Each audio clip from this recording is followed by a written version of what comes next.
Spectral Lakes, Blackwater. Part 4. In December, they flew down to Texas to join the Faraday family festivities, which, Chris assured Charlotte, were always over the top and involved the whole Faraday clan, plenty of presents, and rich homemade food. "Are you sure you wouldn't rather spend the week with your family? I don't want to steal you away from them for the holidays," Chris had said while they discussed their vacation plans. Charlotte paused a moment. "My parents aren't around anymore," she explained as she picked at grass along the lake shore. "They died on a missions trip when I was a teen. Some kind of fire in the place they were staying. The smoke got to them." Christopher's brows rose.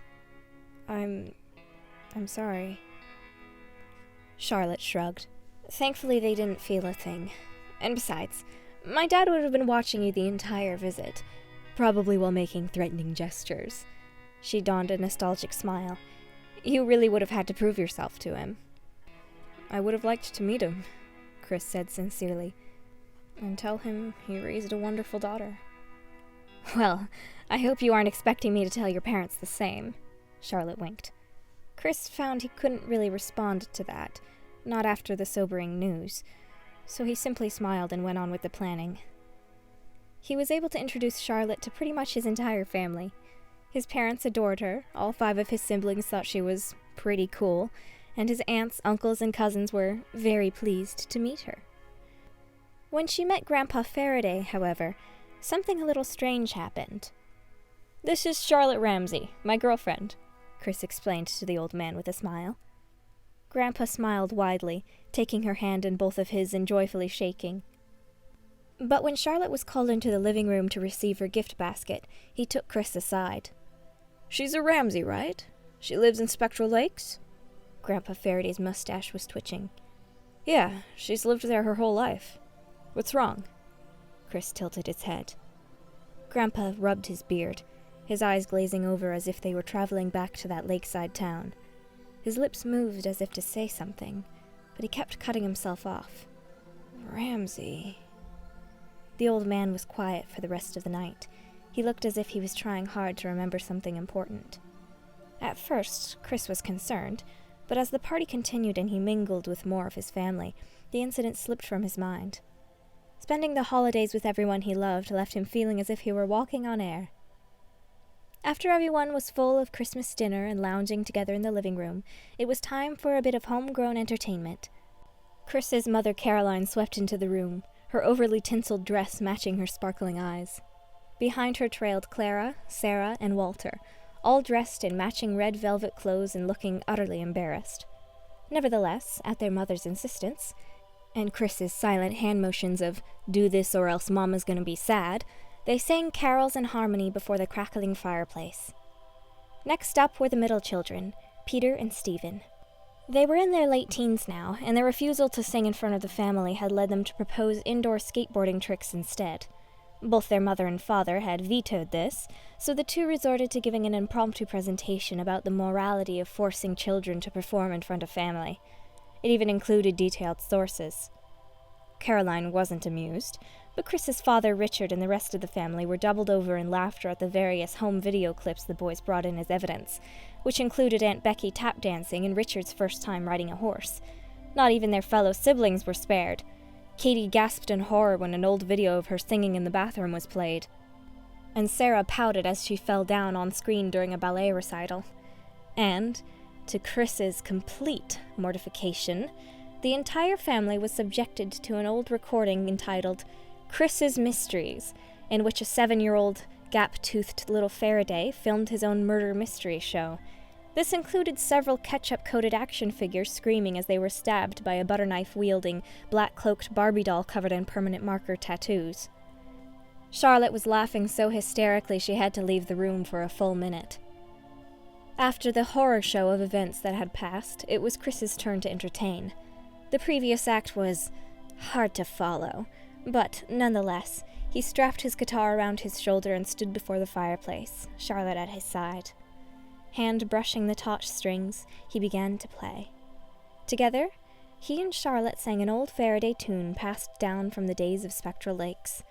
In the corner, Grandpa Faraday sat in a leather chair, gazing deep into the wine swirling in his glass.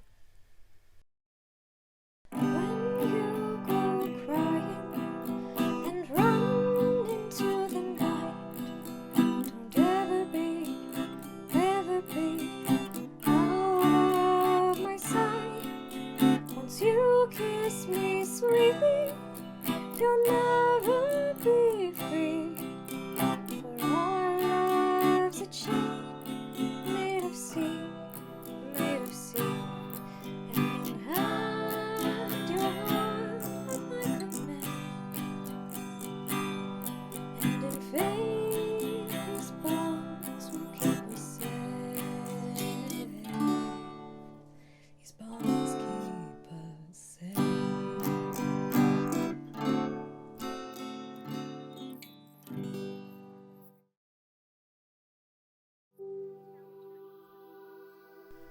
A lifetime of Sunday services with his family had left its mark on Chris, and he'd found a church in Spectral Lakes shortly after settling in. It was a cozy little place called Fruit of the Spirit, and Chris volunteered there from time to time, passing out schedules as people walked in or helping to prepare snacks for the Sunday school kids. Charlotte wasn't as much of a churchgoer as Chris was, but she did come with him occasionally. It was on one of the days when Chris was alone that Nick approached him after service. Hey Chris, I was wondering if you wanted to head over to the range. You've been here for almost 2 years already and I haven't even taken the time to give you some tips. You might need them during the training test. Nick winked. Sounds good. The range on Grovewood Street, right? Chris tucked his hands into his pockets. The murmurs of the congregation echoed from the high, peaked ceiling. Yep, I'll meet you out front. See you there. Chris headed home to pick up his pistol. It had been a gift from his dad when Chris first received his acceptance letter from Foxglove. He put the pistol in its case and stuck it in his backpack. The gun range sat near the southeast edge of Spectral Lakes that skirted Lake Lullaby. The entrance was a small firearms shop decked in American flags, its door flanked by chainsaw-carved statues of bears. Chris had been in shops like these many times with his dad. He still vividly remembered the unusually stern look on his dad's face when he'd lectured the young Chris on gun safety. If you ever put your finger on the trigger without intent to fire, you're breaking the rules. Never, ever point the barrel at anyone, even if the chamber is empty. You need to respect it, but not be afraid of it. Remember when I first taught you to ride? It's like that. Respect the horse. Don't fear it. Over the next hour, Chris and Nick shot at the provided targets, practiced their aim, and between rounds removed their thick headsets to talk to one another. Nick did his best to give some advice, but was pleasantly surprised to see how much Chris already knew. An unspoken competition ignited between them, and soon they were comparing headshot accuracy and numbers. They then took a break to munch on a few snacks from the nearby vending machine. You don't have to answer this if it's a tough question, Chris asked between chips, but have you ever had to fire your gun in the field? Nick cocked his head to one side and peeled back the wrapping on his granola bar. Once. Chris leaned over the picnic table. Really? Yeah, Nick swallowed. I was less than a year into my job at the time.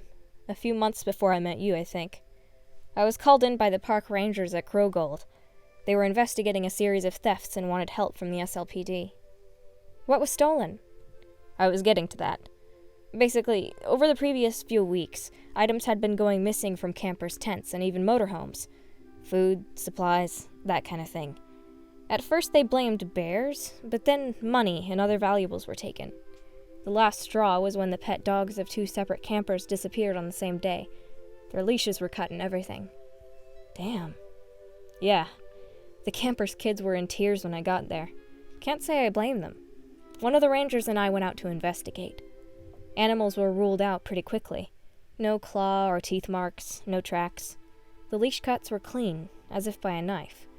Anyway, the ranger helping me out was called to check in on a littering issue nearby, so I continued alone for a bit. That's when someone stepped out of the woods and stared at me. Chris's eyes were wide. "The thief returning to the scene?" he whispered. "Calm down, Agatha Christie, I'm getting to it." She was this strange-looking preteen with tangled, messy hair and ill-fitting clothes. I introduced myself and asked her name. She walked up to me and told me she'd seen the thief and his den. She said it was a man who'd scared her so much that she'd run off into the woods and hid. She'd been out there all day. Damn. Damn is right. So, I asked about her parents and whether I needed to contact them, but she shook her head and said that she normally hiked alone with her dog to protect her. She hadn't seen the dog since running away from the man. I couldn't get her to tell me her parents' contact information. She was too excited. Even insisted on showing me where she'd seen the thief. Well, it was a bit of a walk to the site, so I asked her a few questions while she led me. She described him as best as she could. Bald, middle-aged, tall. She seemed to become more relaxed as she talked, and she started telling me random thoughts that came into her head. She chatted about her favorite hiking paths and the views on Mount Faraday, the way she would play with her dog, Ebony, in the rivers, and how she and Ebony would explore caves. Her face fell when she admitted that she was scared for the animal. I started to become a bit fond of her. She reminded me of my cousin in that endearingly talkative way. I promised her I'd do everything I could to find Ebony and the other dogs. Endearingly talkative. I get what you mean. Sounds just like Clara, Chris said with a warm smile. Nick nodded. Finally, we found our way to the end of the trail. She led me off the pathways and pointed out the entrance to a cave just big enough for me to stand in. I told her to stay back while I peered inside. I couldn't see anything save for a discarded $20 bill near a bend in the tunnel. I radioed the park ranger my coordinates and asked him to come over as soon as he could. The girl and I waited in a patch of bush near the cave. I kept one eye on her and the other on the cave. She looked pouty, bored even. She asked why I wasn't going in, so I had to explain that if the man was in there, it might not be safe without backup. She started to cry for her dog, loudly. If there'd been anyone in that cave, they probably would have heard it. I tried to shush her, but the tears were relentless. Finally, I told her I'd just take a peek inside. Nick rolled his eyes. Of course, she cheered up immediately. Chris grinned. Kids, huh? So, I carefully crept into the cave, my hand on my taser. Holding in a breath, I peered around the corner, and, oh man, there was a veritable treasure trove of stolen items. Clothes, canned food, sleeping bags, portable heaters, the works. And despite the darkness, I was just able to make out a small shape curled up on a pile of pillows. It was the corpse of a black Doberman. My heart sunk. Then I felt a small set of hands pushing into my back. I turned around to see the girl there. Her hair was even wilder, and her eyes had this glossy glare to them. Before I could get her out, she screamed at me. She said, "Take him, Ebony! Take him!" I don't think I'll ever forget that. It was so dark in there I could barely make it out, but from deeper within the cave there was this dark shape, some kind of black bear. Its beady eyes glared right at us. I took the girl's arm in one hand, my pistol in the other, and slowly backed away. The girl wasn't having it. She tried to rip the gun from my grasp and pushed me forward at the same time. I was too big for her to push, but I was so confused and terrified that she managed to wrench the gun away from me. After, I should add, she dug her teeth into my fingers. "Ebony, I brought him! Hurry!" she'd said. She tried to aim the gun at me. She almost pulled the trigger when I'd snatched it back. The bear was slowly approaching now, its black nose sniffing the air. I grabbed the girl's arm tighter and backed us both around the corner. At the sound of her scream, the bear lunged. It was fast for such a giant, and pinned me under its paws.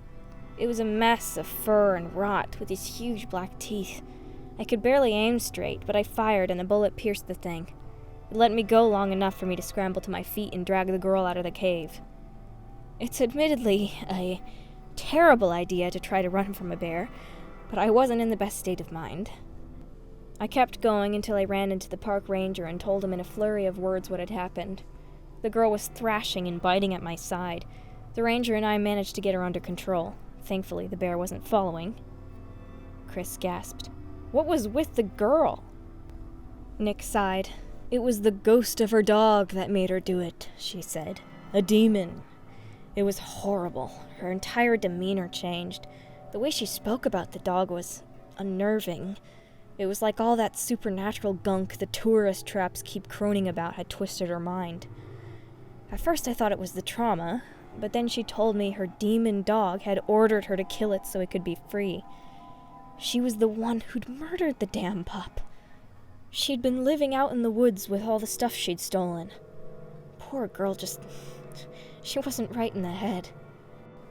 Turns out she'd run from her parents in Wenatchee a few months before and been traveling through the woods with her dog ever since. Sad stuff. As far as I know, she's still in the mental hospital. As for the bear, well, we never found it. Not a body, nor a blood trail. You sure it was a bear? What else could it have been? A demon dog? Chris tried to keep a straight face. Nick shook his head, frowning. Girl was demented, man. Demented. But for real, Chris said. I'm sorry you had to go through that. Sounds scary as hell. Thanks for telling me, though. What an experience. Yeah, can't say that my trust wasn't shaken after that. Maybe I can't read people as well as I thought. Does that mean you don't trust me? Chris pouted. Nick rolled his eyes. Nah, I know a sucker when I see one. You're as transparent as they come, Faraday. Should I be insulted? Maybe. The boys chuckled and threw away their snack wrappers. They continued shooting for another hour, but Nick wasn't as competitive as he'd been before. Sometimes Chris would catch him staring into space before blinking and regaining his composure. He said nothing. Sometimes silence was the best comfort one could give. So, what do you enjoy most about living here, huh? Charlotte asked, lying back on the thick picnic blanket, her eyes on the sinking sun behind the tree-laden mountains. The orange light emblazoned across the horizon bathed her in its glow, reminding Chris of the first day they'd met. She rubbed her legs, which, she'd said, were sore from all the ballet practice. Chris dipped his bare feet in the water and munched on a cheese-covered cracker. I just really like the outdoors, he said at last. Honestly, it was hard choosing between being an officer or a park ranger. I still think about doing ranger duty instead sometimes. He brushed his hand against the pine tree he was leaning against. That, and the town really has its own personality. I love small places like this. Isolated little worlds with their own interconnected relationships and cultures. Besides, he said, watching a crow take off from the tree above him and fly towards the sunset, I feel like I'm connected to this place. Like my ancestors brought me back. Sounds stupid, but it's true. Charlotte's eyes fell. Yeah, I understand. Trust me. The two sat in silence, breathing in the crisp air and listening to the calls of distant ducks landing on the water. Several boats slid among them, kids on board throwing bread crusts to the birds beneath. I guess that's the reason I want to get out of here, Charlotte mused. Chris looked at her. What do you mean? I want to go to Paris, as soon as I can. Open a ballet studio, rent a cute little apartment overlooking the Seine, sing songs while walking through the Champs de Mars. Leave everything behind. She turned to face him, her eyes burning. Except you. Chris leaned in next to her and wrapped her hand in his. He could feel her warmth spreading through his body. I'll come with you. Her expression melted into concern. But you love this place, and the officer job, she sighed. I don't want my impossible dream to ruin yours, Chris. Chris held her tighter. Should I do it now? Is now the right time? God help me. Wherever you go, I'll follow. And he meant it. So much so that he pulled out a CD case from his bag and handed it to her. What on earth is this? Are we in the early 2000s or something? She laughed and examined the cover. Oh my God. It was a Best of Vincent Firestar album, complete with a picture of the star in all his scowling red-headed glory. My love of Screamo was supposed to be a secret. Did you snoop on my phone? Chris shook his head. Your earbuds are loud. Now come on, open it. Chris, I swear, if this is some cheesy way of asking me to marry you... She stared at the open case, or, more specifically, at the jeweled ring tucked where the CD should have been. Damn it, it is! Her face lit up. For the first time since Chris had met her, Charlotte was at a loss for words. Her eyes welled up, and a smile so pure and happy that Chris lost his breath for a moment spread across her cheeks. Time stood still as, gently, she pulled him into a kiss. The last vestiges of sunset washed over them like a blanket being drawn back. "I'm assuming that's a yes?" Chris asked with a smirk.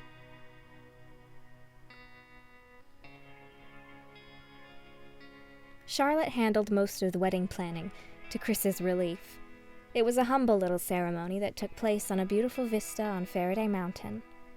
Chris's close family and friends attended, including Nick and his wife Faye.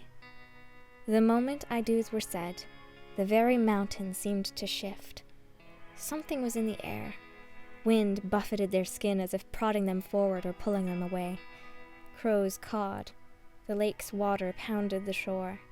Then, all at once, the world was still. To be continued.